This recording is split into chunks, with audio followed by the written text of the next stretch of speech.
अस्सलाम वालेकुम नाज़रीन। प्रोग्राम दी न्यूज़ रिव्यू सां गॾु मां आहियां मुंहिंजो मेज़बान फयाज़ नाइज। नाज़रीन, अॼु 7 जून आहे ऐं 7 जून विछोड़े जो ॾींहुं आहे सिंध जे हिकु अज़ीम फ़र्ज़ंद, सिंध जे मारूफ़ सियासी अॻवान दानिश्वर जनाब रसूल बख़्श पलीअ साहब जो। प्रोग्राम जे शुरूआत में असां रसूल बख़्श पलीअ साहब जे खे भेटा पेश करण लाइ गुफ़्तगू कंदासूं। असां राब्तो कयो आहे मुल्क जे नाले वारे कॉलम निगार डॉक्टर बख़्श जमाल शेख साहब सां। अचो तव्हां सां गुफ़्तगू। डॉक्टर साहब सलाम वालेकुम। वालेकुम सलाम। डॉक्टर साहब, तव्हां बि रसूल बख़्श पलीअ साहब सां गॾिजी कमु कयो आहे ऐं मूं बि गॾिजी कमु कयो आहे। अॼु 7 जून आहे ऐं यकीनी तौर ते उनजी वरसी जेका आहे उहा जुंगशाही में मल्हाई वई आहे। हेतिरनि सालनि खां पोइ उन सॼी ॻाल्हि खे जेकॾहिं थोरो पोइ ते नज़र दौड़ाइजे थी त जुंगशाही जे हिकिड़े नंढड़े ॻोठ मां मियांजी मकतब मां निकिरंदड़ नौजवान पंहिंजो हिकिड़ो ॿारु जेको आहे उहो पाकिस्तान जे सियासी मंज़रनामे ते एॾो वॾो हिकिड़ी छाप छॾे थो। ऐं अयूबी आमरियत हुजे, याहिया जी आमरियत हुजे, ज़िया जी आमरियत हुजे, मुशरफ जी आमरियत हुजे, मुल्क जी हर आमरियत जे ख़िलाफ़ु जेका तहरीक रही उनजो हर अव्वल दस्तो रहियो उहो माण्हू। छा चवणु चाहींदा पलीअ साहब जे बारे में? फयाज़ साहब, तमामु वॾी महिरबानी जो तव्हां पलीअ साहब जहिड़ी तमामु हमगीर ऐं घण तरफ़ी शख़्स ते ॻाल्हाइण लाइ मूंखे दावत ॾिनी आहे।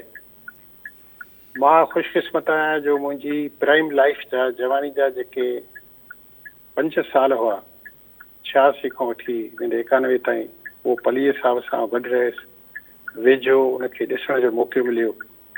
तमामु घणो मूं हुन मां सिखियो ऐं असांजी लाइफ जा जेके 10 साल हुया उहे इन धारा सां असां रहियासीं, जेका असांजी पूरी लाइफ हुई, जंहिंखे असां कॾहिं बि उन खां कटे अलॻि करे न सघियो आहे। पलीअ साहब हिकिड़ो तमामु हमगीर ऐं घण तरफ़ी शख़्सियत हुयो ऐं जेकॾहिं मां उनजी शुरूआति में ॾिसां त उनजी हिकु शख़्सियत में ई सिर्फ़ु सियासतदान कोन हो, पर सियासतदान सां गॾोगॾु हिकिड़ो वॾो दानिश्वर, अदीब, वकील, उहो सभु उनजी हिकिड़ी शख़्सियत में ॻाल्हियूं अंदरि समायल हुयूं। ऐं जेकॾहिं शुरू में असां शागिर्दी जे ज़माने में यादि कयूं था, जॾहिं पलीअ साहब 1977 में मार्शल आई ऐं SST ठही, पहिरें दफ़ो पलीअ साहब सां मुलाक़ात जॾहिं थी, असां उन सां पौणे 5 नंबर में लतीफ़ाबाद में मिलण वियासीं। मार्शल जो ज़मानो हुयो। असां उनजे घर में जेको अञा अंडर कंस्ट्रक्शन हुयो ऐं उन जूं भितियुनि जूं सिरूं ज़ाहिर हुयूं, अञा पलस्तर बि कोन थियो हो, उनजे हिकिड़े कमरे में दोस्त सभु सुम्हियासीं। डॉक्टर करीम राजपर बि हुयो, डॉक्टर विजय बि हुयो, अयूब, डॉक्टर ज़फ़र कादरी, डॉक्टर मोहब्बत सोबत, ॿिया इहे काफ़ी दोस्त हुया जेके कंबर लाड़काने जा। ऐं सुबुह जो असांखे पलीअ साहब निंड मां उथारियो। उनजे डिश में डबल रोटी ऐं चांहि हुई जेका हुन असांखे नाश्ते ते पीआरी। पाण पलीअ साहब उहा खणी आयो, मूंखे यादि आहे।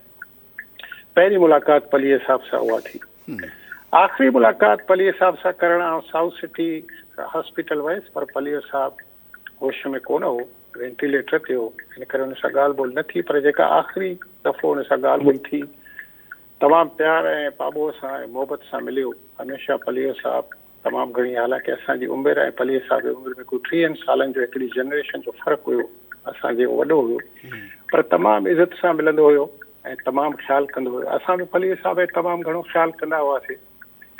ऐं पलीअ साहब जो जेको पहिरीं असांखे ॻाल्हि यादि आहे त पलीअ साहब हिकिड़ो सिंध में नओं फ़िक्र ॾिनो ऐं हुन जेका एनालिसिस कई सिंध जे तारीख़ जी, ऐं हुन इहा ॻाल्हि ॿुधाई त बाबा सिंध जी जेके बीमारी आहे उन मसइलनि जो जेका जड़ आहे उहो रुॻो ॿाहिरियूं ताक़तूं न आहिनि, पर सिंध जूं अंदरियूं ताक़तूं बि आहिनि, सिंध जा अंदरियां तज़ाद बि आहिनि। ऐं ख़ासि करे जेका जागीरदारशाही आहे, फ्यूडलिज़म आहे, उहा वॾो हिकिड़ो इस्तेसाली निज़ाम आहे जंहिं सिंध खे अंदरां अहिड़ो त कमज़ोर कयो आहे जो ॿाहिरियां माण्हू पोइ उनखे हमले करण में उनखे आसानी थिए थी। तंहिं करे रुॻो ॿाहिरिनि जे ख़िलाफ़ु जिदोजहद न कबी, पर जेका लोकल फ्यूडलिज़म आहे, जेके पंहिंजा माण्हू आहिनि, पंहिंजी ॿोली ॻाल्हाईंदड़ आहिनि, उन्हनि जे ख़िलाफ़ बि, उन्हनि जे इस्तेसाल जे ख़िलाफ़ बि स्ट्रगल कबी। टी ॻाल्हि पलीअ साहब आमतौर छा हुयो त जेके ॿिया मुख़्तलिफ़ सिंधी माण्हुनि जे हक़नि जी ॻाल्हि कंदा हुया, जॾहिं मार्शल आई त उन मां वॾी अक्सरियत या त ख़ामोश थी वेही रही या हुननि जी हिमायत कई। ऐं उन्हनि चयो हीउ असांजो कमु कोन्हे। जॾहिं माना बि ज़िया जी मार्शल लॉ जी ॻाल्हि कयो था। अफलातून जो जॾहिं बि हुनजो कोल ॾिनऊं त जॾहिं बि मुल्क ते कारा ककर हुजनि तॾहिं माठ करे कमरे में वेही रहिजे। पर पलीअ साहिब ईअं चयो, मूंखे यादि आहिनि अॼु बि हुनजा जुमिला। फ़तेह रिसाले में हुन अल फ़तेह रिसाले में हुन इंटरव्यू ॾिनो वहाब सिद्दीकी खे, जंहिंमें चई त अवाम कल से ज़्यादा आज परेशान है। ऐं हालांकि हुनखे भुटे साहिब जेल में बंदि कयो, प्रेसुनि ते बंदिशूं विधियूं ऐं पलीअ साहिब जी ज़िंदगी का आज़ादु कोन हुई, पर पोइ बि उहे जेके उन्हनि जा सूर हुया 70s वारी गवर्नमेंट में, उनखे इग्नोर करे हुन जमहूरियत जी हिमायत कई। MRD में हुनजी पार्टी शामिलु थी ऐं बजाए इन जे जो पुराणनि ॻाल्हियुनि खे ॿियनि पार्टियुनि वांगुरु मथे में रखी ऐं आमृत जी हिमायत करे। ऐं पलीअ साहिब उन खां पोइ ॾिसो, आमृत जे ज़माने में कोई 7-8 साल जेल में रहियो, कोट लखपत में रहियो, सिंध जे सभिनी जेलनि में रहियो। MRD मूवमेंट में हुनजी पार्टी जो फाज़िल साहिब जो तमामु वॾो हिसो हुयो। त इहे पलीअ साहिब जा वॾा कंट्रीब्यूशन हुया। अदब में हुनजो वॾो कंट्रीब्यूशन हुयो, सिंधी अदबी संगत में वॾो कंट्रीब्यूशन हुयो। ऐं जेके बि जदोजहद हलियूं, 1 ते जदोजहद हुजे, 4 मार्च जी जदोजहद हुजे, या उन खां पोइ जमहूरियत जी जदोजहद हुजे, MRD जी जदोजहद हुजे, कालाबाग गेम जे ख़िलाफ़ जदोजहद, पाणी जी विरासत जी जदोजहद हुजे, दलीलनि सां हुन इन जदोजहद जी सरवाही कई ऐं उन में जेको आहे सो पंहिंजो कंट्रीब्यूशन विधो, पंहिंजी पार्टी जो विधो। ॿी ॻाल्हि जेका पलीअ साहिब जी घणी मूंखे मुतासिर कंदी आहे, अॼु बि यादि करे, त पलीअ साहिब वॉज़ अ ग्रेट टीचर, हिकिड़ो वॾो उस्तादु हुयो, जेको माण्हुनि सां हर वक़्तु लॻो पियो हूंदो, नंढे वॾे सां, छोकिरनि छोकिरी सां, ऐं पंहिंजी उमिरि खां वॾी वारनि सां, पंहिंजी उमिरि खां नंढनि सां, इवन नंढनि ॿारनि सां बि जेके हुनजे पोटे या ॾोहिट जी उमिरि जे बराबरि हुया, उन्हनि खे बि हर वक़्तु सेखारींदो रहंदो हो, पुछंदो रहंदो हो। ऐं मां सम्झां थो पलीअ साहिब अहिड़ो लीडर आहे जंहिं पंहिंजी फैमिली में न फ़क़ति केतिरा ई लीडर पैदा कया, पर फैमिली खां ॿाहिरि बि तमामु घणा लीडर पैदा कया, जिन जो सुगंध अॼु सिंध में आहे ऐं तव्हांखे सोसाइटी में उहे माण्हू नज़र ईंदा कंहिं न कंहिं रूप में। हुनमें पलीअ साहिब ऐं मुंहिंजी पार्टी जो तमामु वॾो कंट्रीब्यूशन आहे। अच्छा, इत्तहादनि जी सियासत पलीअ साहिब जी जेका आहे उहा मिसाल तौरु जीअं तव्हांखे यादि हूंदो जॾहिं सिंध क़ौमी इत्तहाद खां पहिरियों सिंधी अवाम जो क़ौमी इत्तहाद ठहियो त उन वक़्तु साईं JM सैद जहिड़े माण्हू बि चयो त हिन अहिड़े वक़्त में अहिड़ो कमु कयो आहे जो मूंखे बि को रोशन किरणो नज़र अचणु शुरू थियो आहे।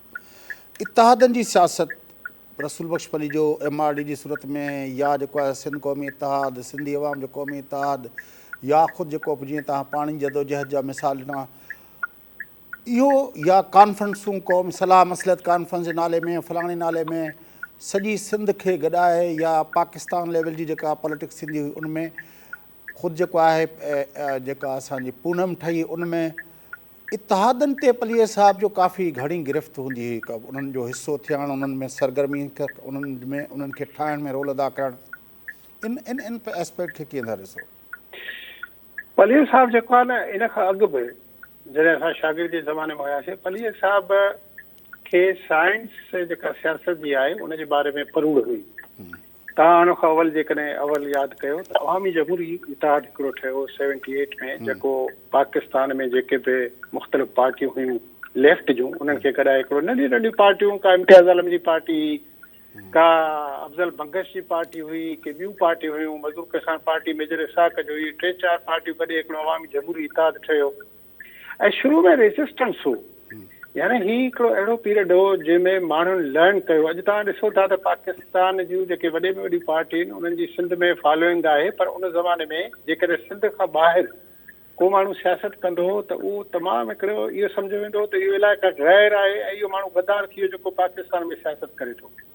पर उन बारे में सुबुह थींदो में पलीअ साहिब तहरीक रिसाले में उन में लिखियो त बाबा इत्तहाद छो ज़रूरी आहे, ॿियनि मुल्कनि जी तारीख़ में बि इत्तहादनि जी कहिड़ी अहमियत रही आहे ऐं इत्तहादनि जो फ़लसफ़ो छा आहे, ऐं ख़ुदि उन में इत्तहाद जो मैकेनिज़म बि ॾिनो त इत्तहाद जो मतिलबु इहो न आहे त मर्ज थियणो आहे, इत्तहाद जो मतिलबु इहो न आहे त इंटरनल जेका स्ट्रगल थींदी उहा बंदि थी वेंदी, इत्तहाद जो मतिलबु इहो न आहे त सभु शयूं कॉमन थी वेंदियूं, अनकॉमन बि रहंदियूं, गैर मुश्तरका बि रहंदियूं।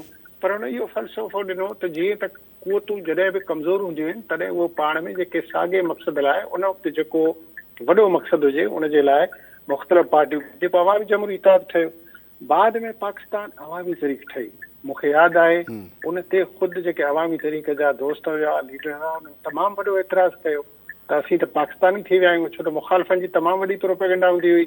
पहिरियों ई चवंदा त बाबा पलीअ साहिबु जेको आहे न इहो जागीरदारनि जे ख़िलाफ़ु इन करे थो ॻाल्हाए जो पंजाब जो एजेंट आहे ऐं उहो नथो चाहे त सिंधी माण्हू पाण में मुतहद हुजनि। त इन करे इहो जॾहिं पाकिस्तान अवामी तरीक़े ठही, मूंखे यादि आहे हिकिड़ो असांजो दोस्त हो, उन चयो त अवामी जमहूरी इत्तेहाद में त इत्तेहाद लफ़्ज़ हुयो पर हिन में इत्तेहाद लफ़्ज़ बि कोन्हे, तरीक़े त इन सां त ईअं थो लॻे त असीं मुल्क जी पार्टी ठही विया आहियूं। हालांकि जेकॾहिं मुल्क जी पार्टी ठहे हा त वधीक सुठो थिए हा, ख़राबु कोन्ह थिए हा, पर बहरहाल उन वक़्तु माण्हू अञा इमेच्योर हुया, उन्हनि लर्न पे कयो, उन प्रोसेस मां गुज़रिया पए, नवां माण्हू मुख़्तलिफ़ हंधनि तो गॾु थिया हुआ ऐं ख़ुदि उन्हनि जी लर्निंग पई थी। त इन करे तमामु घणनि माण्हुनि एतिराज़ु कयो। पोइ पलीअ साहिब ऐं ॿिया दोस्त सॼी सिंध में घुमिया, दौरा कयूं, माण्हुनि खे ॻाल्हि सम्झायूं बाबा हीअ इत्तेहाद आहे, उहो आहे। पाकिस्तान अवामी तरीक़ ठहियो, उन खां पोइ MRD महाज़ ते मुख़्तलिफ़ बाद में जेको जमहूरी जदोजहद जा MRD थी उन में ऐं कालाबाग डैम जे बारे में थियो। तालीम जी तबाही खे बचाइण जे लाइ ऐं उनखे ठीकु करण जे लाइ गुंडागर्दी जेका उन वक़्तु सिंध जे तालीमी दर्सगाहनि में थींदी हुई, एजुकेशन इंस्टीट्यूशन्स बंदि हुआ, उन बारे में ऐं ॿियनि मुख़्तलिफ़ बारे में मूंखे यादि आहे त जेका सलाह मसलत कॉन्फ्रेंस थी जंहिंमें जोहिर साहब बि शामिलु हो ऐं मरहूम अब्दुल्ला जे मेमून बि शामिलु हुयो, ॿिया वॾा माण्हू पख्तून पंजाबी इत्तेहाद वारा माण्हू बि शामिलु हुया। हैदराबाद में थियो कचे किले जे भरिसां। उन में पाणी जे मसइले ते मूं हिकिड़ो मकालो पढ़ियो, मूंखे यादि आहे त पाणी जो असां ॿुधायो त 100 सालनि जो फ्यूड आहे सिंध ऐं पंजाब जे विच में ऐं उन में असां ॿुधायो त एक्चुअली ही पाणी या डैम जा मसइला इहे आहिनि त डैम इज़ की ऐं जेकॾहिं की तालो कंहिं ॿिए वटि आहे उहो कंहिं बि वक़्तु उन ताले खे बंदि करे या कंहिं बि वक़्तु उनखे पाणी घणो हुजे त उनखे खोले छॾे त सिंध ॿिन्ही में नुक़सान में थींदी, उन में ख़ुश्की थींदी या उन में ॿोॾि थींदी, छो त उन ताले जी चाबी असां वटि न हूंदी। इन तरह सां असां माण्हुनि खे सवले नमूने सम्झायो। डॉक्टर अली गुल महतले तालीमी इदारनि जे गुंडागर्दी जे बारे में तमामु हिकिड़ो डिटेल में हिकिड़ो मकालो पेश कयो। ॿियनि दोस्तनि डॉक्टर ख़लील काज़ी हुयो, ॿिया दोस्त हुया, डॉक्टर पंहिंजो सुलेमान डायरी हुयो ऐं नज़ीर शेख हुयो, अयूब शेख हुयो, इन्हनि मुख़्तलिफ़ मामलनि ते मकाला पेश कया ऐं उन्हनि में ॿुधायो त हीअ सूरत हाल सिंध जी काॾे पई वञे ऐं हिनखे कीअं बहितर करे सघिजे। त हुन में काफ़ी रिसर्च थियल हुई, आम ॻाल्हियूं न हुयूं जेके रुॻो मतिलबु ईअं हुजे त हिकिड़ी जज़्बाती ॻाल्हि हुजे, ॿी हुजे। जद्दोजहदुनि जे मैदान में सिंधी समाज में औरत अचे, ॻोठनि जी, ॿारहाड़ी जी, अदी मुमताज़ ऐं इन तरह जूं ॿियूं केतिरियूं असांजूं भेनरूं जेके आहिनि, अदी ज़ाहिदा शेख कंबर खां निकिती, औरतुनि जो अंबोह अवामी तहरीक जे जलसनि में नज़र ईंदो हुयो। अहिड़ो मामिलो ॿिए असांखे ॿी जॻह ते ॿियनि तंज़ीमुनि जे अंदरि अहिड़ो टे नज़र न आयो। मतिलबु पूरी आबादी जो अधु जेको आहे उहो सॼो ॼण चओ त असांखे नज़र न आयो। कल्हारो जेको हुयो, जेको क़ौम परस्तनि जो जेको धरणो हुयो, उनमें बि उहा औरतुनि जी उहा तादाद नज़र न आई। पर पलीअ साहिब जी सॼी तहरीक में हुन में औरतुनि जो तमामु वॾो अंग असांखे हर वक़्तु नज़र ईंदो हुयो। इन एस्पेक्ट पलीअ साहिब हिन ते सदाई इंफेसिस ॾींदो हो ऐं इन में ख़ुदि पलीअ साहिब, फाज़िल साहिब जूं पंहिंजूं फैमिलियूं, सुलेमान डायर जी फैमिली, नज़ीर शेख जी फैमिली, अलीगुल महतले जी फैमिली, इहे सभु उन्हनि उन में कंट्रीब्यूट कयो। उन्हनि जूं पंहिंजूं नियाणियूं जेको आहे उन में शामिलु हूंदियूं हुयूं। रेहाना शेख हुई, शहनाज़ राव हुई, अदी गुलाम फातिमा पली जो, पूरुल निसा पली जो ऐं उन्हनि जूं नियाणियूं, भाइटियूं, भाणेजियूं ऐं शहनाज़ राहू मूं नालो खयों, अदी साहिबज़ादी डायरी हूंदी, तव्हां ॿुधायो पंहिंजो मरियम निज़ामाणी, ॿियूं काफ़ी औरतूं हूंदियूं हुयूं जंहिंजा नाला मूंखे कुझु जा यादि हूंदा। अदी अख्तर बलोच उन खां पहिरें हुई ऐं पंहिंजो सुल्ताना वकासी हुई जंहिं बुख हड़ताल कई 70s में, अञा ताईं ज़िंदा हयात आहे। हालांकि उन वक़्तु उहा टीनेजर छोकिरी हुई, कॉलेज में पढ़ण वारी। उन वक़्तु सिंधी छोकिरियुनि खे कढियो। मूंखे यादि आहे त 80s में हिकिड़ो वुमेन एक्शन फोरम जो फंक्शन थियो प्रेस क्लब में, जंहिंमें सिंधियाणी तहरीक इनवाइट कयो ऐं घणे में घणी सिंधियाणी तहरीक जूं नियाणियूं ऐं औरतूं आयूं। उन में अदी गुलाम फातिमा पली जो ॿियनि तकरीरूं बि कयूं ऐं उन में उन्हनि गीत बि ॻातो ऐं ॿिए ॾींहं ते स्टार अख़बार में वॾी आर्टिकल आयो। उनजी हेडिंग हुई त सिंधियाणी तहरीक stole the show off women action forum, यानी सिंधियाणी तहरीक उन ते वुमेन एक्शन फोरम जे शो ते हावी थी वई। मैक्री हिकिड़ो हूंदो हो जॾहिं सिंधियाणी तहरीक ठही ऐं मैक्री साहब द न्यूज़ में हिकिड़ो वॾो आर्टिकल लिखियो सिंधियाणी तहरीक ते त हिन जो हिस्टोरिकल कहिड़ो पर्सपेक्टिव आहे ऐं मूंखे मरियम यादि राहू आहे शेख साहिबा बि अयाज़ साहब ख़दीजा, जॾहिं हा बरसाति जो एडिटर थियो त शेख अयाज़ साहब बि सिधाणी तहरीक ते लिखियो हुयो। बिल्कुलु, ऐं ख़दीजा किरान हूंदी, मूंखे यादि आहे एसएसटी में साजिदा शेख हूंदी हुई, ऐं ॿियूं काफ़ी जेको आहे सो औरतूं हूंदियूं हुयूं जिन जो वॾो कंट्रीब्यूशन आहे। इन सां सिंधी समाज में वॾी तब्दीली आई ऐं उन सां जेका असांजी अधु आबादी ख़ामोश हुई, घरनि में वेठी हूंदी हुयूं, उन्हनि पंहिंजो पॉलिटिक्स में कंट्रीब्यूशन अदा कयो, उन्हनि पंहिंजो पार्ट प्ले कयो, जंहिंसां सिंध में तमामु वॾी तब्दीली आई। इन्हनि MRD जी मूवमेंट में मर्दनि सां गॾु औरतुनि बि गिरफ़्तारी पेश कई ऐं उन में काफ़ी असांजूं औरतूं हुयूं। मां सम्झां थो साहिबज़ादी डायरी हुई, मरियम डायरी हुई, मरियम राहू हुई, ॿियूं वॾी जेके महिरबानी काफ़ी। डॉक्टर साहिबु, तव्हांजी वॾी महिरबानी, तव्हां असांखे जॉइन कयो। नाज़रीन, तव्हांखे ॿुधाईंदा हलूं त अॼु 7 जून आहे। सिंध ऐं पाकिस्तान जे अज़ीम पंहिंजो हिकिड़े फ़र्ज़ंद, मुल्क जे नामियारे सियासतदान, वकील, दानिश्वर रसूल बख़्श पलीअ साहिब जी वरसी आहे। उन खे ट्रिब्यूट पेश करण लाइ डॉक्टर बख़्श जमाल साहिबु असां सां लाइन ते हुया। वक़्फ़ो वठूं था, वक़्फ़े खां पोइ मोटी अची कुझु ॿियनि इशूज़ ते गुफ़्तगू कंदासीं। असां गॾु रहिजो।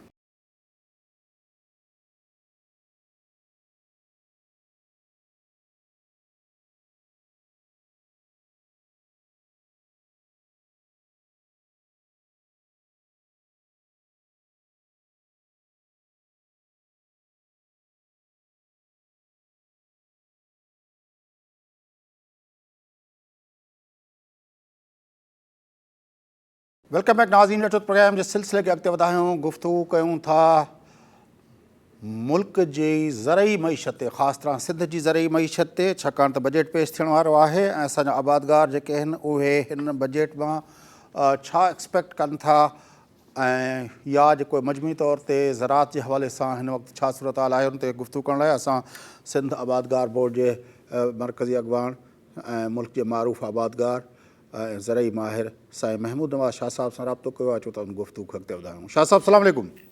जी वालेकुम अस्सलाम।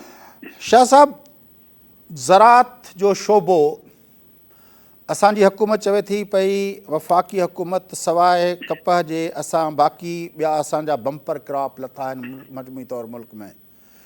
तव्हां छा था सम्झो त मुल्क जी ज़राअत जेका आहे उहा का सिहतमंद सूरत हाल में आहे ऐं उनखे हुकूमत जे पारां जेका रिक्वायर्ड फैसिलिटेशन आहे उहा मिली रही आहे?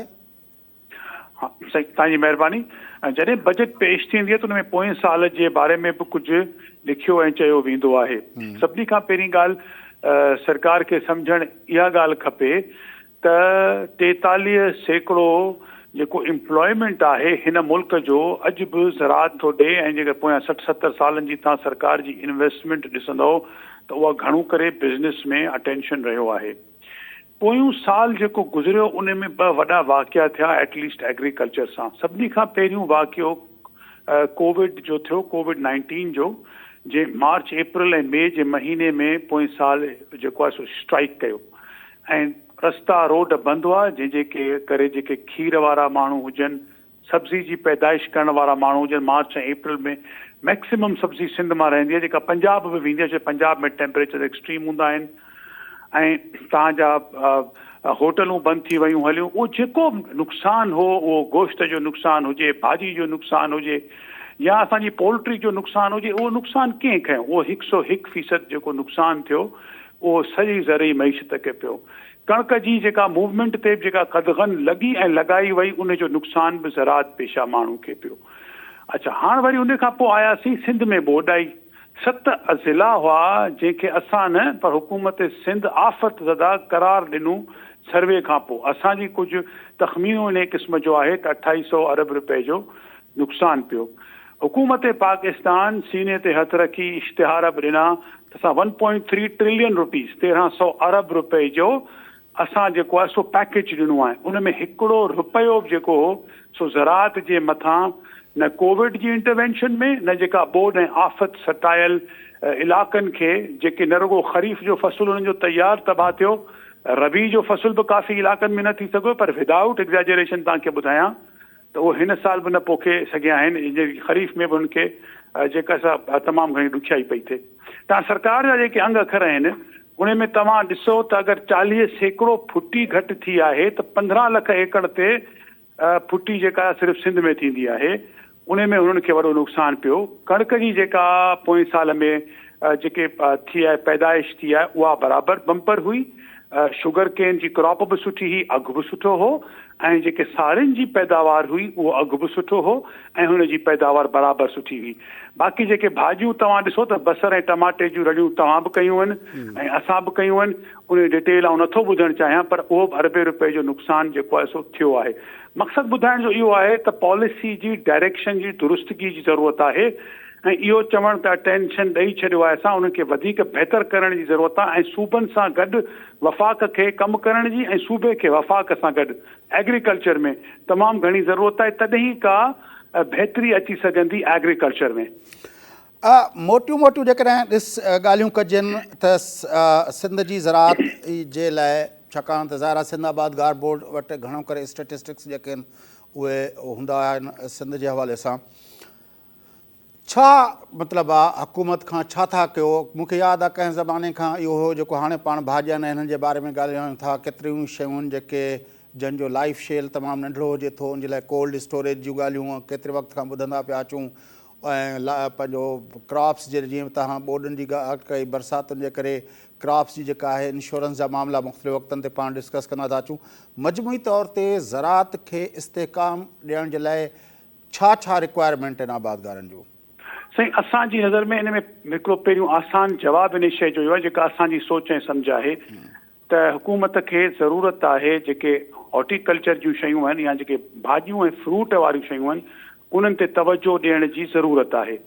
ऐं इहो हिकिड़ो डिटेल सब्जेक्ट आहे, पर उन बारे में घणो ॻाल्हाए सघिजे थो त छो इहो हुजणु खपे, उहा ॻाल्हि ज़रूरु जेका सां करे सघिजे थी ऐं उहा एक्सप्लेनेशन ॾेई सघिजे थी, पर बेसिक ॻाल्हि चवण जो मक़सदु इहो आहे त 13 मिलियन टन हिन मुल्क में पैदा थिए थो, 30 खां 35% जेको आहे सो वेस्ट थो थिए। एशियन डेवलपमेंट बैंक जी रिपोर्ट जा फैक्ट्स ऐं फिगर्स 2019 जा इहे आहिनि त तव्हां 13 मिलियन टन प्रोड्यूस था करो, उन्हनि खे रखण जे लाइ जेको कोल्ड स्टोर आहे सो उनजी कैपेसिटी अवेलेबल 9 लख टननि जी कैपेसिटी अवेलेबल ऐं 10% खां बि घटि दुनिया इन खां अॻियां निकिरी वई आहे। त इहे तव्हां घणी फैक्ट्स वग़ैरह ॿुधाए सघनि था, पर असांजो ख़्यालु इहो आहे त हॉर्टिकल्चर अहिड़ी शइ आहे जेका स्मॉल ऐं मीडियम साइज़ बिज़नेसिस जो जी ॻाल्हि आहे, वधीक एम्प्लॉयमेंट जनरेशन जी ॻाल्हि आहे ॿारहाड़ीअ में, त उन ई तरफ़ हिन बजट में तवजो ॾिनी वञे त फोकस मेन कमोडिटीज़ खां हटी उन ते अचे ऐं मुल्क उन सां जॾहिं एक्सपोर्ट कंदो त ज़रे मुबादिलो वधीक जेको आहे सो कमाए सघंदो ऐं हुकूमत जो घणो सब्सिडीज़ इन चकर में पैसा था ख़र्च थियनि त उहे बि घटि थींदा। उन जे लाइ कहिड़ी शइ जी ज़रूरत आहे? सभिनी खां पहिरीं ॻाल्हि त इंट्रस्ट फ्री लोन ताईं अञा ताईं कंस्ट्रक्शन इंडस्ट्री खे ॾियो पिया, उते मराहतूं ॾियो पिया, इहो बि चओ पिया त अगरि पैसो को गैर क़ानूनी जो अचे त उहो बि भली करे कंस्ट्रक्शन में अचे, त हॉर्टिकल्चर में छो न? जेको पैसो ॿारहाड़ीअ में इस्तेमालु थियणो आहे, जेको 43% तव्हांजी एम्प्लॉयमेंट जनरेट करे थो, उन में वधीक जिदत आणे सघे थो, त ज़रूरत आहे त तव्हां interest free loans, one window operation, better infrastructure, माना ॿारहाड़ियुनि में जे अगरि बिजली 12-12 कलाक वञे थी त इहो केतिरो मुमकिन थी सघे त इहे सभु शयूं जेके आहिनि स्टार्ट थी सघनि, त उहो बेटर इंफ्रास्ट्रक्चर इहे शयूं तव्हां कंदो त तव्हांखे ऑटोमेटिक शइ ॾिसण में ईंदी त ॿारहाड़ीअ में इहे शयूं बहितरी ईंदियूं। पहिरीं ॻाल्हि। ॿिए नंबर ते सिंध में जेका ॻाल्हि करणु खपे, असां प्रोविंशियल गवर्नमेंट्स खे बि इहा ॻाल्हि चई आहे त तव्हां वफ़ाक़ खां घुरो त असांखे जेको आलूदगीअ जो मसइलो आहे, पाणीअ में जेको ड्रेनेज जो प्रॉब्लम आहे उनखे हल करण जे लाइ कोशिशि कई वञे। तव्हां अॼु बि घोटकी हलिया वञो, तव्हां अॼु बि शहदाद कोट हलिया वञो त बलोचिस्तान जो पाणी हुजे, पंजाब जो पाणी हुजे, उहो सॼो किनो आलूदा पाणी सॼो सिंध में पियो अचे जेको असीं पीऊं पिया ऐं ख़ासि तौर ते दरिया सिंध नथो वहे त उनखे बहितर करण जे लाइ के स्कीम हुजनि जो पाणी बहितर थी सघे। ॿी ज़रई कर्ज़ जी ॻाल्हि आहे, इम्पोर्ट सब्सटीट्यूशन जी ॻाल्हि आहे, इहे सभई ॻाल्हियूं आहिनि जेके असां हिन वक़्तु बजट में चयो आहे त वफ़ाक़ ऐं सूबे खे गॾिजी सॼी मिली फोकस करणु घुरिजे।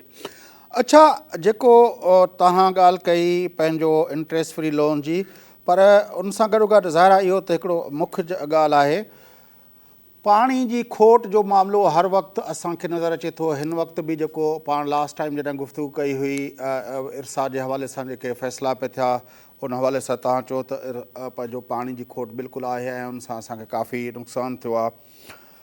ट्यूबवेल्स जूं स्कीमूं मुख़्तलिफ़ वक़्तनि ते ॿुधूं था ऐं कॾहिं कॾहिं ऐलान थींदा आहिनि त सोलर सिस्टम ते ट्यूबवेल्स हुकूमत ॾींदी, ट्रैक्टर जे स्कीमुनि जो ॿुधंदा आहियूं त उहो थींदो। उनखां अलावा जेको आहे मशीनरी जेका आहे एग्रीकल्चर लाइ ख़ासि तरह लेज़र लेवल ऐं इन तरह जूं जेके पंहिंजो ॿियूं जेका महांगियूं मशीनूं आहिनि उन जे लाइ चयो वेंदो आहे त उहे फ़राहम कयूं वेंदियूं आबादगारनि खे उन्हनि स्कीमनि जो छा वाक़िअतनि इहे ॻाल्हियूं अमल में आयूं कुझु आबादगार 5 सैकड़ो 10 सैकड़ो उन मां फ़ाइदो वठनि था छा थिए थो उन्हनि जी छा सूरत हाल आहे साईं उन तव्हांखे पॉज़िटिव एस्पेक्ट में तव्हांखे 2 मिसाल ॾियां थो उन जा सभिनी खां पहिरीं ॻाल्हि त लाइनिंग ऑफ वाटर कोर्सिस जॾहिं 20 साल खां पहिरीं जी ॻाल्हि आहे जॾहिं इहा स्कीम शुरू थी हुई त केरु माण्हू पक्का वाटर कोर्स करण लाइ तयारु कोन हो हाणे माण्हू पक्का वाटर कोर्स करण लाइ तयारु आहिनि पर स्कीमूं जेके आहिनि से अवेलेबल न आहिनि त इहा हिकिड़ी पॉज़िटिव ॻाल्हि आहे जो पक्का वाटर कोर्स वाकई ॿाराड़ी में थिया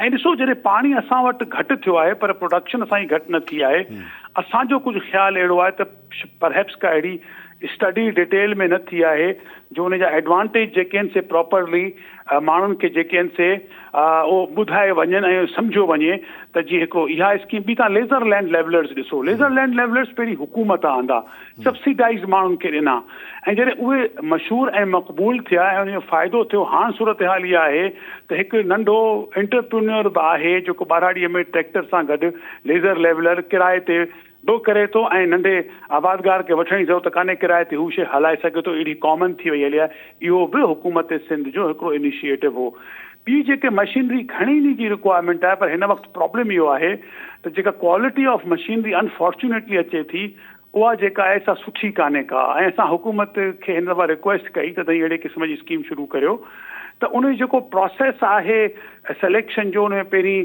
तव्हां स्टेक होल्डर्स खे शामिलु कंदा हो त तव्हां उहे शामिलु कंदो त तव्हांजी क्वालिटी जेका आहे ऐं ownership of selection the type of machinery ऐं उनजी क्वालिटी उन्हनि ॿिन्ही ते तमामु घणो असरु पवंदो ऐं बहितरी थींदी जो तव्हां अहिड़ी एलोकेशन्स जेके आहिनि से तव्हां रखो पिया सो इहा आहे सूरत हाल जेका तव्हां ॻाल्हि करियो पिया मशीनरी जी ऐं इन शइ जी ॾिसो ट्रैक्टरनि में मुंहिंजी आख़िरी गुज़ारिश मशीनरी जी तव्हां ॻाल्हि कई त करे वञा ॾिसो असांजो मुल्क में ग्रोवर पूरो सब्सिडाइज़ पियो करे वरी ट्रैक्टरनि जी इंडस्ट्री खे जहिड़ो ट्रैक्टर हिन वक़्तु विकामजे पियो इहो म्यूज़ियम्स में ऐं तव्हांखे ॿुधायां त दुनिया में ॿिए पासे रखिजे पियो तव्हां हींअर ट्रैक्टर सर्च करियो गूगल ते त जेका ट्रैक्टर जी शिकिल ईंदी ॾिसण में पोइ तव्हां पंहिंजा ट्रैक्टर थोरा इमेजिन कजो उन वजह छा आहे उन वजह इहा आहे त ॿाहिरियूं ट्रैक्टर तव्हां आणे नथा सघो गाॾियूं तव्हां 3 साल पुराणियूं आणे सघो था 5 साल जो आणे सघो था ट्रैक्टर तव्हां नथा इम्पोर्ट करे सघो 5-7 सालनि जो अगरि तव्हां करणु चाहियो ऐं हिते हिकिड़ी उन्हनि खे पाबंदी आहे उन ते जी पाबंदी लॻल आहे असांजो चवणु आहे त जेके पुराणा ट्रैक्टर आहिनि उन्हनि जी इम्पोर्ट खोली वञे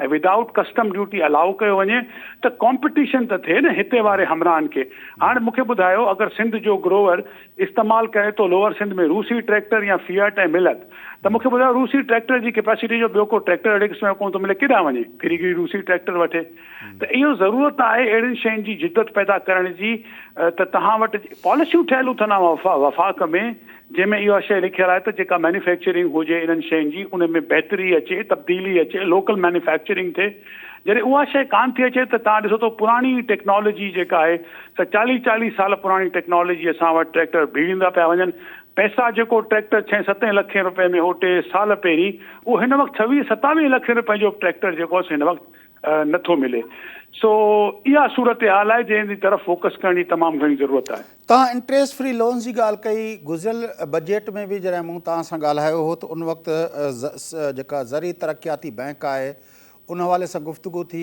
तव्हांजो चवणु हुयो त सिंध ऐं पंजाब जे अंदरि जेको लोन ॾियण जो जेको रेशो आहे ज़री तरक़ियाती बैंक जो उहो उन में तमामु वॾो फ़र्क़ु आहे हिन साल में उहे अंग अखर किथे पहुता आहिनि या उनमें का बहितरी आई आहे वफ़ाक़ी हुकूमत उनखे प्रोपोर्शनल वाइज़ ठीकु करण जी का कोशिशि कई आहे या अञा ताईं उहा जेका सूरत हाल उन जो उते आहे साईं मूं जेका पहिरीं पे ॻाल्हि कई उहा इंडस्ट्रियल एग्रीकल्चरल लोन्स जी ॻाल्हि पे कई ऐं कंहिं स्कीम्स जी ॻाल्हि पे कई हाणे चूं था जेको क्रॉप प्रोडक्शन जे लोन जे बारे में जेका डिस्पैरिटी आहे तव्हांजो सवाल जवाबु ॾियण जे लाइ उहा डिस्पैरिटी अञा ताईं आहे तव्हां थोरो ज़हन में रखो त पूरे पाकिस्तान जो जेको फॉर्मल एग्रीकल्चरल पोर्टफोलियो आहे उहो रिक्वायरमेंट खां अॻु ई घटि आहे $60 अरब जी इकॉनमी आहे जेके 7-8 अरब जो फॉर्मल क्रेडिट थो ॾिनो वञे त हिकिड़ो अॻु ई उते घटिताई आहे ॿियो तव्हां प्रोविंशियल अगरि डिस्ट्रीब्यूशन में ॾिसंदो त 75% डिस्ट्रीब्यूशन पंजाब जी आहे 25% डिस्ट्रीब्यूशन ॿियनि टिनि सूबनि जी आहे। 16% एलोकेशन मिले थी सिंध खे, असांजो सिंध ज़रात में 122% आहे, पर फॉर्मल क्रेडिट में 16% असांखे उन में एलोकेशन मिले थी ऐं अनफॉर्चुनेटली 11 खां 12% खां वधीक जेको आहे सो डिसबर्स नथो थिए। त इहा तव्हां सुवाल सुठो पुछियो, असां इहो पंहिंजी बजट हुन में बि लिखियो आहे ऐं इहा तमामु घणी ज़रूरत आहे अगेन त सूबे खे ऐं वफ़ाक़ खे पाण में मिली ऐं उहा जेका फाइनेंशियल इंक्लूजन आहे त नंढनि सूबनि खे बि वधीक फॉर्मल क्रेडिट मिली सघे, जेको नंढे ऐं मुतवसित आबादगार जो जेका शइ बणे वञे करे मिडिल मैन वटि वञी विकामजे थो ऐं इनपुट नथो बहितर विझी सघे, त उहो स्मॉल ऐं मीडियम साइज़ ग्रोअर लाइ एग्रीकल्चरल क्रेडिट तमामु अहम ऐं क्रिटिकल आहे। अच्छा, पाणी जे इस्तेमाल जे हवाले सां जेको आहे इफिशिएंट यूज़ेज ऑफ वाटर जे नाले सां जेको टर्म इस्तेमालु थींदो आहे, असां वटि जेका आहे फ्लडिंग थिए थी पूरी क्रॉप जी जेका आहे उन जी भेट में जेको आहे मुख़्तलिफ़ जेके टेक्नोलॉजीज़ आहिनि ऐं पाण हर भेरे उन ते ॻाल्हाईंदा रहूं था, उन जे लाइ हुकूमत को फैसिलिटेशन प्रोवाइड करे थी पई आबादगारनि खे त जेको वाटर यूज़ेज आहे उहो ड्रिप इरीगेशन ते या जेको आहे पंहिंजो उन ते ॿिया जेके तरीक़ा आहिनि उन ते वञी सघिजे? ॾिसो, असांजी जेका कमांडेड एरिया आहे न हिन वक़्तु सिंध में सा तक़रीबन आहे 1.25 करोड़ एकड़ जे क़रीब आहे, 12.5 मिलियन एकड़ जेके 3 बैराजिस जे हेठि आहे। वेयर असां अॼु ताईं जेको पंहिंजी शइ अंडर तव्हां टेक्नोलॉजी चओ या पाणी सेविंग टेक्नोलॉजीज़ जंहिंमें ड्रिप ऐं स्प्रिंकलर अचे थो, उहो तक़रीबन 6,500 एकड़ ते करे सघिया आहियूं। सो अञा जीअं चवंदा आहिनि त दिल्ली दूर हस्त, मुंहिंजे ख़्याल में सरकार जी स्कीम जेका आहे उनजो टारगेट त सिर्फ़ु 30,000 एकड़ आहे ऐं मुंहिंजे ख़्याल में इन टारगेट खे वधाइण जी बि ज़रूरत आहे ऐं माण्हुनि खे कुझु इन खे इन जे एडवांटेजिस वधीक ॿुधाइण जी ज़रूरत आहे। मुंहिंजे ख़्याल में त गोइंग फॉर्वर्ड स्लोली ऐं ग्रेजुअली इन्हनि स्कीमनि जे अलावा ॿियो को असां वटि हल न आहे त असां पाणीअ जो इस्तेमाल खे बहितर करे सघूं। इन बहितर करण सां न रुगो इस्तेमालु पाणीअ जो ऐं रिक्वायरमेंट घटि थींदी, ॿिए नंबर ते असांजूं यील्ड्स जेके आहिनि से बहितर थींदियूं, टे नंबर ते क्वालिटी जेका थींदी उहा बहितर थींदी, छो त तई इन्हनि टेक्नोलॉजीज़ में पाणी ओतिरो था प्रोवाइड करियो जेतिरी क्रॉप खे ज़रूरत हूंदी आहे। हिन वक़्तु असीं ॿूटे खे या ॿोड़ियूं था या सुकायूं था ऐं इन में ॿिया बि घणेई मसइला आहिनि। ॿुधो आहे त हिन साल हुकूमत सिंध जेका आहे सब्सिडी पंहिंजी वधाए पई, पर असांजो गॾोगॾु चवण इहो आहे सब्सिडी ज़रूरु ऐं भले वधाइनि, पर उनखे फैसिलिटी खे थोरो बहितर जेको आहे सो ज़रूरु कनि त जीअं उन जो इस्तेमालु करण में अगरि ख़राबु थो थिए त उहा माण्हू अवेलेबल हुजनि त ठीकु करे ॾियनि, जेको ॿारहाड़ियुनि में इहो वॾे में वॾो हिन वक़्तु मसइलो आहे।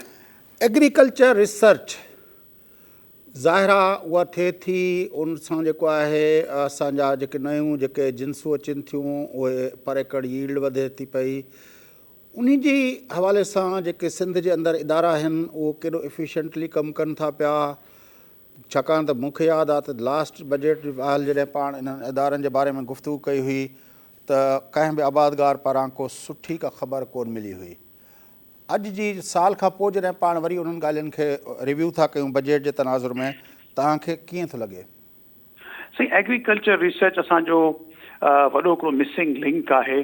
वफ़ाक़ में बि एग्रीकल्चर रिसर्च आहे, सूबे में बि एग्रीकल्चर रिसर्च आहे। ऐं सम्झां थो त घटि ज़िला अहिड़ा हूंदा जिते का एग्रीकल्चर रिसर्च स्टेशन न हुजे, vegetable research station, onion research station, banana research station, rice research station ऐं 2000 क़िस्म जूं अलॻि अलॻि क्रॉप्स जूं रिसर्च स्टेशन्स आहिनि तव्हां वटि। अनफॉर्चुनेटली उन मां जेतिरो असांखे फ़ाइदो थियणु खपे उहो तव्हांखे फ़ाइदो न ॾिसण में हुजे। उहो कहिड़े क़िस्म जी ॻाल्हि पियो करियां, मिसाल उहे ॿिज हुजनि, प्रोविज़न ऑफ सीड्स हुजे, नवां ॿिज हुजनि, या वरी गॾोगॾु टेक्नोलॉजी जी ॻाल्हि आहे, प्रोडक्शन टेक्नोलॉजी जी ॻाल्हि आहे या उहा हुजे, उहा अनफॉर्चुनेटली असां वटि रिसर्च ऐं डेवलपमेंट वटां उहा शइ नथी अचे जेका असांखे अचणु खपे। तव्हां रीसेंट एग्ज़ाम्पल्स खणी ॾिसो, सिंध जो बसर हुजे या सिंध जो टमाटो मिसाल हुजे जेको ज़ाया थिए थो, उनखे कीअं कहिड़ा टमाटे जा ॿिज अचनि जेका वैल्यू एड थी सघे ऐं उन जा पल्पिंग थी सघे उहो हुजे, या तव्हांजो ॾिसो फुटिंग जो ॿिज हुजे जे 2006-07 में जेको ऑस्ट्रेलिया मां ॿिज आयो उहो न हुजे। हा, त तव्हांजी प्रोडक्शन जेका सा एॾी वधे न हा पाकिस्तान जी ऐं सिंध जी त उहा हुजे। इलावा कणिक जो ॿिज जेको बराबरि सिंध में उन बहितरी आंदी आहे उहो पूरे पाकिस्तान में इस्तेमालु थियो आहे। मिसाल TD1 आहे या TJ83 आहे, पर इन में बि हाणे पंजाब ॾिसो TD1 बैन करे छॾियो आहे। ज़रूरत इन शइ जी आहे त असां इहे सभु शयूं जेके से नयूं आयूं, सो इन करे बैकग्राउंड तव्हांजे नाज़रीन खे ॿुधणु इन करे ज़रूरी आहे त जेका एग्रीकल्चर रिसर्च में जेका मिसिंग लिंक आहे उहो अनफॉर्चुनेटली असां अञा पुर न करे सघिया आहियूं। तमामु घणी एग्रीकल्चर जी जेका ताईं कुंड खणंदव न, उहो ॿिज खणंदव, प्रोडक्शन खणंदव या प्री ऐं पोस्ट हार्वेस्ट पैकिंग लॉसिस ऐं उन कीअं स्टोर कजे, कीअं उमाणिजे, टई चारई तव्हां कुंडूं जे खणंदव त तव्हांखे तमामु घणी जेका त कमज़ोरी असांखे ज़रई रिसर्च में ॾिसण में ईंदी ऐं उन में न रुगो फंडिंग इंक्रीज़ करण जी ज़रूरत आहे, पर जेका एग्ज़िस्टिंग फंडिंग जी यूटिलाइज़ेशन आहे उनखे तमामु घणो बहितर करण जी ऐं रिज़ल्ट ओरिएंटेड करण जी, अकाउंटेबल करण जी ज़रूरत आहे। वॾी महिरबानी सैयद महमूद नवाज़ शाह साहब, तव्हां असांखे जॉइन कयो। नाज़रीन, सिंध जी बल्कि मजमूई तौर ते मुल्क जी ज़रई मईशत सां लाॻापियल, ख़ासि तरह सिंध जी ज़रई मईशत सां लाॻापियल जेके मामला उन हवाले सां आबादगारनि जो बजट मां छा एक्सपेक्टेशन्स आहिनि, उन हवाले सां सिंध आबादगार बोर्ड जा अॻवान ऐं मारूफ़ आबादगार महमूद नवाज़ शाह साहब असां सां लाइन ते हुआ। गुफ़्तगू तव्हां ॿुधी। प्रोग्राम जो वक़्तु पूरो थिए थो। पंहिंजे मेज़बान फयाज़ नाइश खे इजाज़त सदाईं गॾु।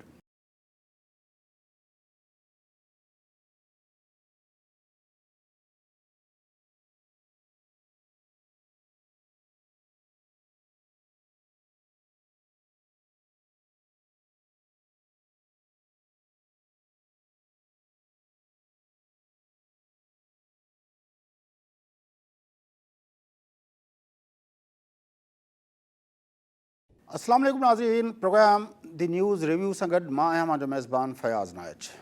नाज़रीन, अॼु 7 जून आहे ऐं 7 जून विछोड़े जो ॾींहुं आहे सिंध जे हिकु अज़ीम फ़र्ज़ंद, सिंध जे मारूफ़ सियासी अॻवान दानिश्वर जनाब रसूल बख़्श पलीअ साहब जो। प्रोग्राम जे शुरूआत में असां रसूल बख़्श पलीअ साहब जे खे भेटा पेश करण लाइ गुफ़्तगू कंदासूं। असां राब्तो कयो आहे मुल्क जे नाले वारे कॉलम निगार डॉक्टर बख़्श जमाल शेख साहब सां। अचो तव्हां सां गुफ़्तगू। डॉक्टर साहब सलाम वालेकुम। वालेकुम सलाम। डॉक्टर साहब, तव्हां बि रसूल बख़्श पलीअ साहब सां गॾिजी कमु कयो आहे ऐं मूं बि गॾिजी कमु कयो आहे। अॼु 7 जून आहे ऐं यकीनी तौर ते उनजी वरसी जेका आहे उहा जुमशाही में मल्हाई वई आहे। हेतिरनि सालनि खां पोइ उन सॼी ॻाल्हि खे जेकॾहिं थोरो पोइ ते नज़र दौड़ाइजे थी त जुमशाही जे हिकिड़े नंढड़े ॻोठ मां मियांजी मकतब मां निकिरंदड़ नौजवान पंहिंजो हिकिड़ो ॿारु जेको आहे उहो पाकिस्तान जे सियासी मंज़रनामे ते एॾो वॾो हिकिड़ी छाप छॾे थो। ऐं अयूबी आमरियत हुजे, याहिया जी आमरियत हुजे, ज़िया जी आमरियत हुजे, मुशरफ जी आमरियत हुजे, मुल्क जी हर आमरियत जे ख़िलाफ़ु जेका तहरीक रही उनजो हर अव्वल दस्तो रहियो उहो माण्हू। छा चवणु चाहींदा पलीअ साहब जे बारे में? फयाज़ साहब, तमामु वॾी महिरबानी जो तव्हां पलीअ साहब जहिड़ी तमामु हमगीर ऐं घण तरफ़ी शख़्सियत ते ॻाल्हाइण लाइ मूंखे दावत ॾिनी आहे। मां ख़ुशकिस्मत आहियां जो मुंहिंजी प्राइम लाइफ जा जवानी जा जेके 5 साल हुआ, 86 खां वठी 91 ताईं, उहो पलीअ साहब सां गॾु रहियुसि, वेझो उनखे ॾिसण जो मौक़ो मिलियो। तमामु घणो मूं उन मां सिखियो ऐं असांजी लाइफ जा जेके 10 साल हुया उहे इन धारा सां असां रहियासीं, जेका असांजी पूरी लाइफ हुई, जंहिंखे असां कॾहिं बि उन खां कटे अलॻि करे न सघियो आहे। पलीअ साहब हिकिड़ो तमामु हमगीर ऐं घण तरफ़ी शख़्सियत हुयो ऐं जेकॾहिं मां उनजी शुरूआति में ॾिसां त उनजी हिकु शख़्सियत में ई सिर्फ़ु सियासतदान कोन हो, पर सियासतदान सां गॾोगॾु हिकिड़ो वॾो दानिश्वर, अदीब, वकील, उहो सभु उनजी हिकिड़ी शख़्सियत में ॻाल्हियूं अंदरि समायल हुयूं। ऐं जेकॾहिं शुरू में असां शागिर्दी जे ज़माने में यादि कयूं था, जॾहिं पलीअ साहब 1977 में मार्शल आई ऐं SST ठही, पहिरें दफ़ो पलीअ साहब सां मुलाक़ात जॾहिं थी, असां उन सां पोणे 5 नंबर में लतीफ़ाबाद में मिलण वियासीं। मार्शल जो ज़मानो हुयो। असां उनजे घर में जेको अञा अंडर कंस्ट्रक्शन हुयो ऐं उन जूं भितियुनि जूं सिरूं ज़ाहिर हुयूं, अञा पलस्तर बि कोन थियो हो, उनजे हिकिड़े कमरे में दोस्त सभु सुम्हियासीं। डॉक्टर करीम राजपर बि हुयो, डॉक्टर विजय बि हुयो, अयूब डॉक्टर ज़फ़र कादरी, डॉक्टर मोहब्बत सोबत, ॿिया इहे काफ़ी दोस्त हुया जेके कंबर लाड़काणे जा। ऐं सुबुह जो असांखे पलीअ साहिबु निंड मां उथारियो। उनजे डिश में डबल रोटी ऐं चांहि हुई जेका हुन असांखे नाश्ते ते पीआरी। पाण पलीअ साहिबु उहा खणी आयो, मूंखे यादि आहे। पहिरीं मुलाक़ात पलीअ साहिब सां उहा थी। आख़िरी मुलाक़ात पलीअ साहिब सां करण आउं साउथ सिटी हॉस्पिटल वियुसि, पर पलीअ साहिबु होश में कोन हो, वेंटिलेटर ते हो, इन करे हुन सां ॻाल्हि ॿोल न थी। पर जेका आख़िरी दफ़ो हुन सां ॻाल्हि ॿोल थी, तमामु प्यार ऐं पाॿो सां ऐं मोहबत सां मिलियो। हमेशह पलीअ साहिबु तमामु घणी, हालांकि असांजी उमिरि ऐं पलीअ साहिब जी उमिरि में कोई 30 सालनि जो हिकिड़ी जनरेशन जो फ़र्क़ु हुयो, असांजे वॾो हुयो, पर तमामु इज़त सां मिलंदो हुयो ऐं तमामु ख़्यालु कंदो हुयो। असां बि पलीअ साहिब जो तमामु घणो ख़्यालु कंदा हुआसीं। ऐं पलीअ साहिब जो जेको पहिरीं असांखे ॻाल्हि यादि आहे त पलीअ साहिबु हिकिड़ो सिंध में नओं फ़िकिर ॾिनो ऐं हुन जेका एनालिसिस कई सिंध जे तारीख़ जी, ऐं हुन इहा ॻाल्हि ॿुधाई त बाबा सिंध जी जेके बीमारी आहे उन मसइलनि जो जेका जड़ आहे उहो रुॻो ॿाहिरियूं ताक़तूं न आहिनि, पर सिंध जूं अंदरियूं ताक़तूं बि आहिनि, सिंध जा अंदरियां तज़ाद बि आहिनि। ऐं ख़ासि करे जेका जागीरदारशाही आहे, फ्यूडलिज़म आहे, उहा वॾो हिकिड़ो इस्तेसाली निज़ाम आहे जंहिं सिंध खे अंदरां अहिड़ो त कमज़ोर कयो आहे जो ॿाहिरियां माण्हू पोइ उनखे हमले करण में उन्हनि खे आसानी थिए थी। तंहिं करे रुॻो ॿाहिरिनि जे ख़िलाफ़ु जिदोजहद न कबी, पर जेका लोकल फ्यूडलिज़म आहे, जेके पंहिंजा माण्हू आहिनि, पंहिंजी ॿोली ॻाल्हाईंदड़ आहिनि, उन्हनि जे ख़िलाफ़ बि, उन्हनि जे इस्तेसाल जे ख़िलाफ़ बि स्ट्रगल कबी। टी ॻाल्हि पलीअ साहिबु आमतौर छा हुयो त जेके ॿिया मुख़्तलिफ़ सिंधी माण्हुनि जे हक़नि जी ॻाल्हि कंदा हुया, जॾहिं मार्शल आई त उन मां वॾी अक्सरियत या त ख़ामोश थी वेही रही या हुननि जी हिमायत कई ऐं हुननि चयो हीअ असांजो कमु कोन्हे। जॾहिं बि अफ़लातून जो जॾहिं बि हुनजो कोल ॾिनऊं त जॾहिं बि मुल्क ते कारा ककर हुजनि तॾहिं माठ करे कमरे में वेही रहिजनि। पर पलीअ साहिबु ईअं चयो, मूंखे यादि आहिनि अॼु बि हुनजा जुमिला। फ़तेह रिसाले में हुन अल फ़तेह रिसाले में हुन इंटरव्यू ॾिनो वहाब सिद्दीकी खे, जंहिंमें चई त अवाम कल से ज़्यादा आज परेशान है।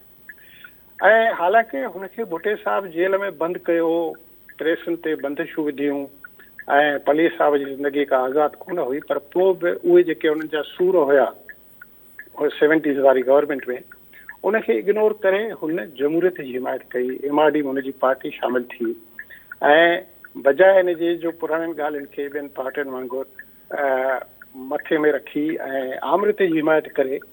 ऐं पलीअ साहिबु उन खां पोइ ॾिसो, आमृत जे ज़माने में कोई 7-8 साल जेल में रहियो, कोट लखपत में रहियो, सिंध जे सभिनी जेलनि में रहियो। MRD मूवमेंट में हुनजी पार्टी जो फाज़िल साहिब जो तमामु वॾो हिसो हुयो। त इहे पलीअ साहिब जा वॾा कंट्रीब्यूशन हुया। अदब में हुनजो वॾो कंट्रीब्यूशन हुयो, सिंधी अदबी संगत में वॾो कंट्रीब्यूशन हुयो। ऐं जेके बि जिदोजहद हलियूं, 1 मिंट जी जिदोजहद हुजे, 4 मार्च जी जिदोजहद हुजे, या उन खां पोइ जमहूरियत जी जिदोजहद हुजे, MRD जी जिदोजहद हुजे, कालाबाग गेम जे ख़िलाफ़ जिदोजहद, पाणी जी विरासत जी जिदोजहद हुजे, दलीलनि सां हुन इन जिदोजहद जी सरवाही कई ऐं उन में जेको आहे सो पंहिंजो कंट्रीब्यूशन विधो, पंहिंजी पार्टी जो विधो। ॿी ॻाल्हि जेका पलीअ साहिब जी घणी मूंखे मुतासिर कंदी आहे अॼु बि यादि करे, त पलीअ साहिबु वॉज़ अ ग्रेट टीचर, हिकिड़ो वॾो उस्तादु हुयो जेको माण्हुनि सां हर वक़्तु लॻो पियो हूंदो, नंढे वॾे सां, छोकिरनि छोकिरी सां ऐं पंहिंजी उमिरि खां वॾी वारनि सां, पंहिंजी उमिरि खां नंढनि सां, इवन नंढनि ॿारनि सां बि जेके हुनजे पोटे या ॾोहिट जी उमिरि जे बराबरि हुया, उन्हनि खे बि हर वक़्तु सेखारींदो रहंदो, पुछंदो रहंदो। ऐं मां सम्झां थो पलीअ साहिबु अहिड़ो लीडर आहे जंहिं पंहिंजी फैमिली में न फ़क़ति केतिरा ई लीडर पैदा कया, पर फैमिली खां ॿाहिरि बि तमामु घणा लीडर पैदा कया जिन जो सुगंध अॼु सिंध में आहे ऐं तव्हांखे सोसाइटी में उहे माण्हू नज़र ईंदा कंहिं न कंहिं रूप में। हुनमें पलीअ साहिब ऐं हुनजी पार्टी जो तमामु वॾो कंट्रीब्यूशन आहे। अच्छा, इत्तिहादनि जी सियासत पलीअ साहिब जी जेका आहे उहा मिसाल तौरु जीअं तव्हांखे यादि हूंदो जॾहिं सिंध क़ौमी इत्तिहाद खां पहिरियों सिंधी अवाम जो क़ौमी इत्तिहाद ठहियो त उन वक़्तु साईं JM सैद जहिड़े माण्हू बि चयो त हिन अहिड़े वक़्त में अहिड़ो कमु कयो आहे जो मूंखे बि को रोशन किरणो नज़र अचणु शुरू थियो आहे। इत्तिहादनि जी सियासत रसूल बख्श पली जो MRD जी सूरत में, या जेको आहे सिंध क़ौमी इत्तिहाद, सिंधी अवाम जो क़ौमी इत्तिहाद, या ख़ुदि जेको जीअं तव्हां पाणी जदोजहद जा मिसाल ॾिना, इहो या कॉन्फ्रेंसूं क़ौम सलाह मसलत कॉन्फ्रेंस जे नाले में, फलाणे नाले में, सॼी सिंध खे गॾाए या पाकिस्तान लेवल जी जेका पॉलिटिक्स थींदी हुई उनमें ख़ुदि जेको आहे जेका असांजी पूनम ठही उनमें इतिहादनि ते पलीअ साहिब जो काफ़ी घणी गिरफ़्त हूंदी हुई, उन्हनि जो हिसो थियणु, उन्हनि में सरगर्मी उन्हनि खे ठाहिण में रोल अदा करणु, इन एस्पेक्ट खे कीअं था ॾिसो?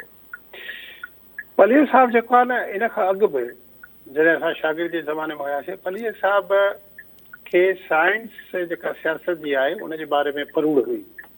तव्हां हुन खां अवल यादि कयो त अवामी जमहूरी इतिहाद हिकिड़ो ठहियो 78 में, जेको पाकिस्तान में जेके बि मुख़्तलिफ़ पार्टियूं हुयूं लेफ्ट जूं, उन्हनि खे कढाए हिकिड़ो नंढियूं नंढियूं पार्टियूं, का इम्तियाज़ आलम जी पार्टी, का अफ़ज़ल बंगश जी पार्टी हुई, के ॿियूं पार्टियूं हुयूं, मज़दूर किसान पार्टी मेजर इसाक जो हुई, 3-4 पार्टियूं कढे हिकिड़ो अवामी जमहूरी इतिहाद ठहियो।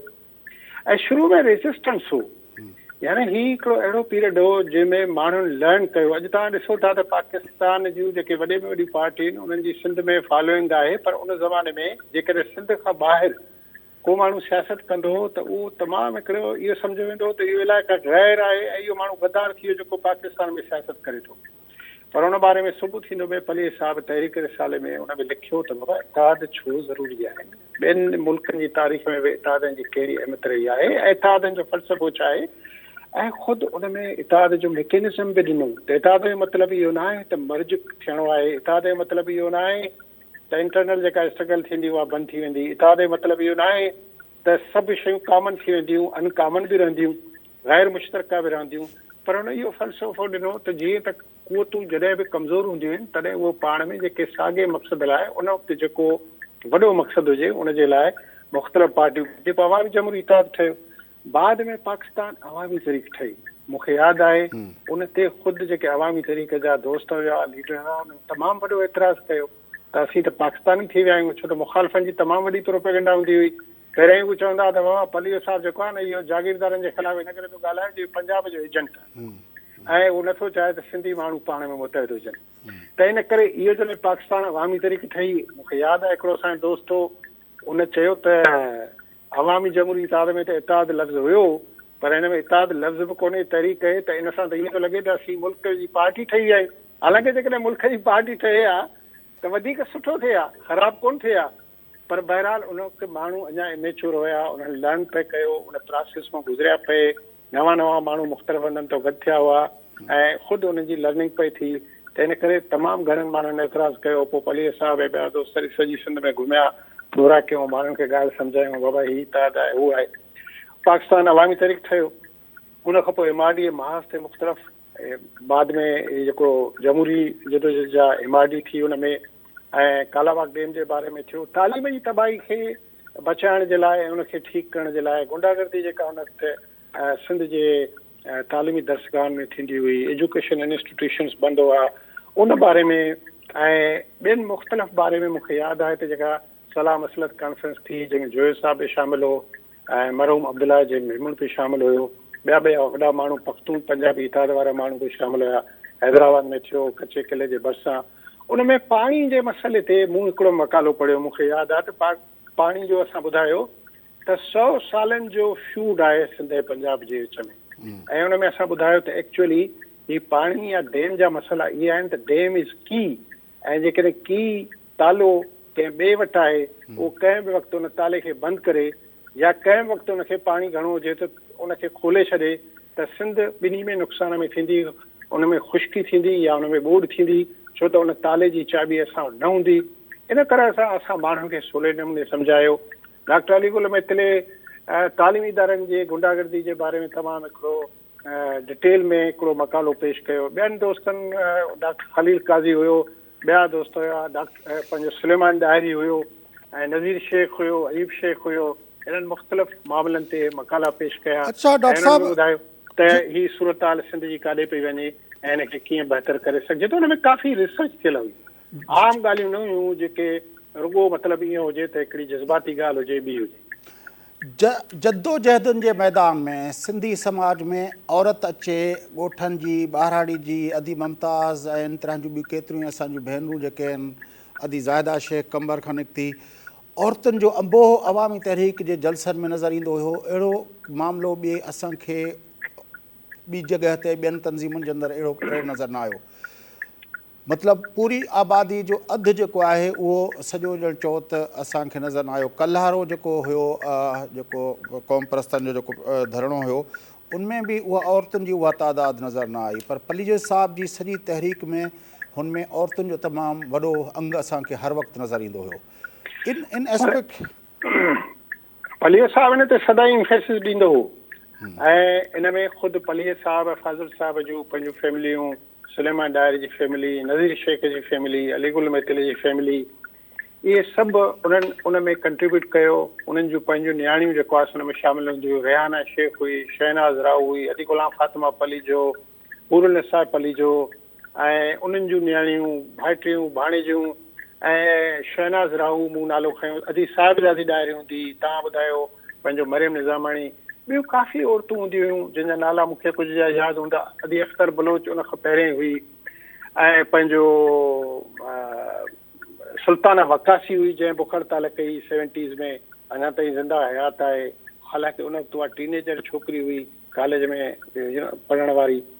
उन वक़्तु सिंधी छोकिरियुनि खे कढियो। मूंखे यादि आहे त 80s में हिकिड़ो वुमेन एक्शन फोरम जो फंक्शन थियो प्रेस क्लब में, जंहिंमें सिंधियाणी तहरीक इनवाइट कयो ऐं घणे में घणी सिंधियाणी तहरीक जूं नियाणियूं ऐं औरतूं आयूं।